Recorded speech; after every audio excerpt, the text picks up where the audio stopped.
নমস্কার, কেমন আছেন সবাই? সোমপুস ফুড ব্লগে সবাইকে স্বাগত জানাই। আজকে সানডে, আমার সকালেই স্নান করে আজকে পুজোটা আমি করে নিচ্ছি। এটাই আমার সবথেকে বড় কাজ বলতে পারেন। প্রথমে কাজ হচ্ছে পুজো করা। তো আজকে পুজো করে একটু ব্রেকফাস্ট করে আজকে একটু কলকাতার সাইডে একটু যাব, সাউথের দিকে একটু ঘুরতেও বলতে পারেন, একটু কাজেও যেতে পারি।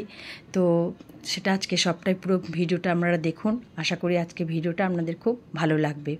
তো আমি এখানে চলে যাচ্ছি। প্রথমে প্রিন্সেস ঘাট যাব, একটু গঙ্গা জল আনবো। বাড়িতে একটু গঙ্গা জলটা আমার একটু কম হয়ে এসেছে, তো এটা বারন্ত হতে নেই, থাকতে থাকতে আমি একটু গঙ্গা জলটা নিয়ে আসি। তো প্রথমে আজকে একটু গঙ্গা জলটা নিতে যাব। আপনারা পুরো সাথে থাকুন, আশা করি সব কিছু আপনারা দেখতে পাবেন। তারপর আমি এখানে একটু ক্যামেরা বন্দি করে নিলাম।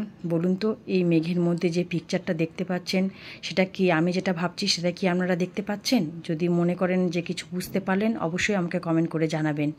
এখন রেড রোডের দিকে আছি। এখানে হালকা বৃষ্টি শুরু হয়ে গিয়েছে।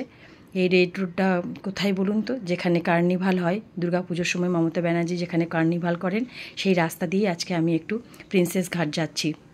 তো প্রিন্সেস ঘাটে আজকে একটু কাজ হচ্ছে, তো আমাকে ওখান থেকে আর একটু হাঁটতে হবে বলে আমি আর আমার হাজব্যান্ড মিলে একটু হেঁটে যাচ্ছি জল আনতে। তো ওয়েদারটাও খুব একটা গরম নেই, হালকা ঠান্ডা ওয়েদার, বৃষ্টিও হচ্ছে, মেঘ করে আছে। তো গঙ্গাকে প্রণাম করে নিলাম, মা গঙ্গা। আপনারাও একটু মা গঙ্গার দর্শন করে নিন। তারপর আমি ঘাটে চলে এলাম। তো ঘাট ভীষণ ভিড় আছে, আজকে সানডে, সবসময় ঘাটে ভিড় থাকে, তো সানডে বলে আর একটু বেশি ভিড় থাকে। তো হাজব্যান্ড এখানে একটু জলটা ভরে নিচ্ছে। তো আমার জল ভরা হয়ে গিয়েছে। এরপর আমি আবার হাঁটতে হাঁটতে গাড়ির কাছে যাচ্ছি। হালকা বৃষ্টি এখানেও শুরু হয়েছে। তো আজকে আমি যাব একটু সিলেদার্সে, একটুখানি জুতো কিনতে যাব। এটা কিনবো, আমার ওয়াক করার শ্যুটা এখান থেকেই আমি নিই, ভীষণ কমফোর্টেবল থাকে এই জুতোটা পরে।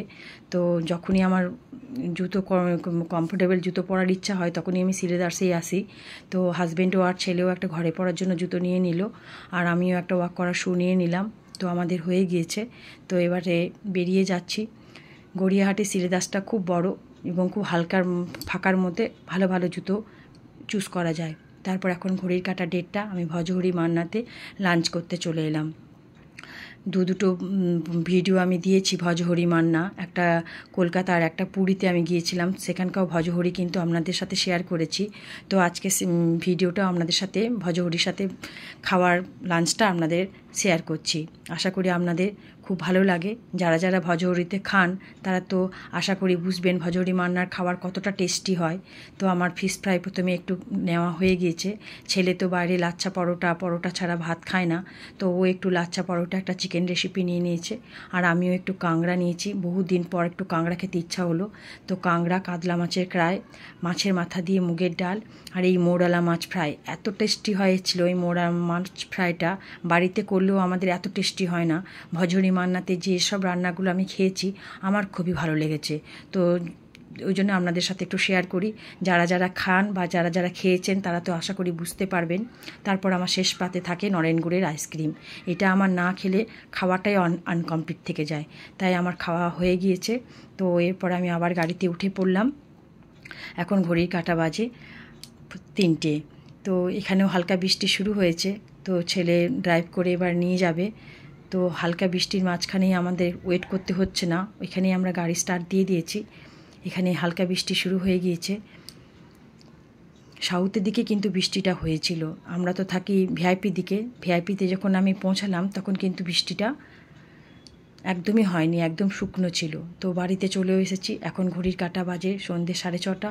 হাজব্যান্ড একটু গিয়েছিল ফুচকা আনতে, তো একটু মন চেয়েলো ফুচকা খাবার। তো বৃষ্টিটা এখানে হচ্ছে না বলে একটু ফুচকা নিয়ে এসেছে হাজব্যান্ড। তো তাদেরকেও একটু ফুচকাটা আমি একটু সাজিয়ে দিচ্ছি। দোকানের মতো যদি আপনি সাজিয়ে না দেন, তাহলে আমার হাজব্যান্ড চাইলে খাবে না। তো ওদেরকেও আমাকে একটু ভালো করে আলু আর জল দিয়ে একটু সাজিয়ে দিয়ে ওদেরকে খাবার দিচ্ছি। আমার তো ফুচকাও খুব ভালো লাগে। কারা এইভাবে বাড়িতে বসে ফুচকা খান অবশ্যই আমাকে কমেন্ট করে জানাবেন। আমাদের এইভাবে ফুচকা খেতেও খুব ভালো লাগে। একটা দিন ছুটি পায়, সব কিছুই আনন্দটা একসাথেই করে নিতে ইচ্ছা করে। তো ছেলেকে দিয়ে দিলাম। তো এভাবে দিচ্ছি বলে হাজব্যান্ডও খুব খুশি হচ্ছে যে দোকানেও এইভাবে খায় আর তুমিও এইভাবে বানিয়ে দিচ্ছ, তো ভীষণ খুশি হয়ে গিয়েছে। তো হাজব্যান্ডকেও দিয়ে দিলাম। তারপর আমিও একটা আমার জন্য এবার বানাবো, ওদেরকে আগে দিয়ে দিই। তো হয়ে গেল এখানকার ফুচকা, আমার খুব ভালো লাগলো খাওয়া। তারপর এখন ঘড়ির কাঁটা বাজে 8টা, একটু রাতের জন্য ডিনার করে নিচ্ছি। আজকে করব সুজির হালুয়া। তো সুজির হালুয়াটা আপনাদের সাথে একটু শেয়ার করছি। কে কীরকম করেন আমি জানি না, আমি কিভাবে করছি সেটাই আজকে আপনাদের সাথে শেয়ার করে নিচ্ছি। প্রথমে আমি এখানে 2.5 চামচ ঘি দিয়ে দিয়েছিলাম। তারপর ছোট্ট একটা বাটিতে আমি আন্দাজ মতো ছোটো বাটির একটা বাটি সুজি দিলাম। ঘিয়ের সাথে একটু এলাচ দিয়ে দিয়েছিলাম, এলাচের গন্ধটাও সুজিতে খুব ভালো লাগে সুজির হালুয়াতে। তো এটা আমি হালকা করে মিডিয়াম গ্যাসে হালকা করে সময় নিয়ে একটু ভাজতে হবে। আর যদি আপনি খুন্তিটা না নড়ায় তাহলে কিন্তু লেগে যাবে, আর লেগে গেলেই পুড়ে গেলেই টেস্টটা ভালো আসবে না। তার জন্য একটু নাড়তে হয় সুজিটা করতে গেলে। তো আজকে ডিনারে মটরের ডাল করে নেব, একটু রুটি আর একটু সুজির হালুয়া এই করে নেব আজকে আমি রাতিকার জন্য। তো রুটি আর মটরের ডালটা আমি করে নিয়েছি, ওটা আর আপনাদের সাথে শেয়ার করিনি। তো সুজিটা আপনাদের সাথে একটু শেয়ার করে নিচ্ছি। এরকম সুজির হালুয়া কাদের ভালো লাগে তারা অবশ্যই কিন্তু কমেন্ট করে জানাবেন। আমার সুজির হালুয়া আমার বাড়িতে সকলেই খুব ভালোবাসে। তো এই সুজির হালুয়া আমি করতে শিখেছি আমার মায়ের কাছে। আমার মা ভীষণভাবে সুন্দর সুজির হালুয়া করে খাওয়াতো, বাট এখন তো মাকে সবসময় পাওয়া যায় না, তাই মায়ের মতোই কিছু করার চেষ্টা করছি। তো এতটা সুন্দর হবে কি না আমি জানি না, বাট মায়ের সুজির হালুয়াটা ভীষণ সুন্দর হয়। তো আমি একটু জল দিয়ে দিলাম। তারপর ওই ছোটো বাটির মাত্রাতে আমি সুজি দিয়েছিলাম, সেই বাটিরই এক বাটি আমি গরম দুধ দিয়ে দিলাম। এবার দুধ আর জলটা একটু ভালো করে মেল করে নেব। এখানে আমি গুড়ের বাতাসা দিয়ে সুজির পায়েসটা করছি, সুজির হালুয়াটা।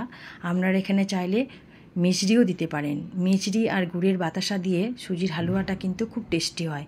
চিনি দিয়ে যারা খেয়েছেন তারা একবার গুড়ের বাতাসা আর মিচড়ি দিয়ে করবেন, আশা করি আপনাদের খুব ভালো লাগবে। তো গুড়ের বাতাসাটা মেল্ট হয়ে গেল, গ্যাসটা আমি ফুল করে দিয়েছি। আমি একটু হালুয়ার মতো আঁটো আঁটো করব। এখানে কাজু কিশমিশটা দিয়ে দিলাম। সময় ছিল না, কাজু কিশমিশটা ভেজে দিলে আরও ভালো টেস্টি হতো, বাট আমি সেটা সময় পাইনি। আপনারা এভাবে করলে কাজু কিশমিশটা কিন্তু আগে ভেজে নেবেন, তাহলে কিন্তু আরও টেস্টটা পাবেন। আমি আরেকটু ফুটিয়ে নেব, আমার আরেকটু আঁটো আঁটো চাই। 2 মিনিটের মতো আমি আরেকটু নেড়ে যাব।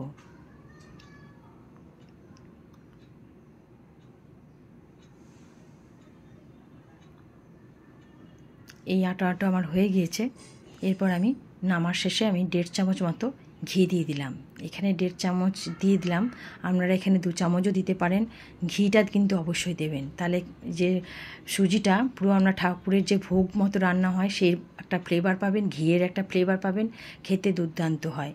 তো এইভাবে আমি আমার সুজি করাটা শেয়ার করলাম। আশা করি আপনাদের ভালো লেগেছে। ভালো লাগলে একটা কমেন্ট লাইক অবশ্যই করবেন। তারপর আমি রুটিটা আগেই করে নিয়েছিলাম, সেই রুটি মটরের ডাল আজকে ডিনার। রেসিপিটা কেমন লাগলো, ব্লগটা কেমন লাগলো অবশ্যই কমেন্ট করে জানাবেন। ভালো থাকবেন, সুস্থ থাকবেন, সাবধানে থাকবেন। দেখা হবে অন্য একটা ব্লগে। ধন্যবাদ।